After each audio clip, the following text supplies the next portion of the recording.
கதிர் வந்து எந்த தப்பும் பண்ணல அப்படின்னு சொல்லி எல்லாருமே சொல்றாங்க. ஆனா வந்து போலீஸ்ல வந்து கேட்கறதா இல்ல.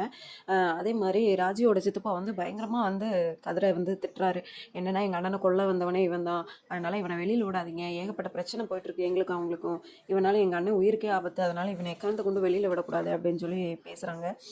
ஸோ இது எல்லாமே ராஜியும் நின்னு கேட்டுட்டே தான் இருக்காங்க. அப்ப வந்து சொல்றாங்க, "இல்ல எங்க அப்பாவ வந்து கண்டிப்பா கதிர் வந்து அந்த மாரி கொல்ல ட்ரை பண்ணியிருக்க மாட்டான். அவன் ரொம்ப நல்லவன்." அப்படின்னு சொல்லி சொல்றாங்க. யாருமே கேட்குற மாரி கிடையாது. ஸோ கடைசியில் என்னன்னா அவர் மேலே எஃப்ஐஆர் போட்டாச்சு அப்படின்ற மாதிரி போலீஸ் சொல்கிறப்ப பயங்கரமாக ஷாக் ஆகுறாங்க.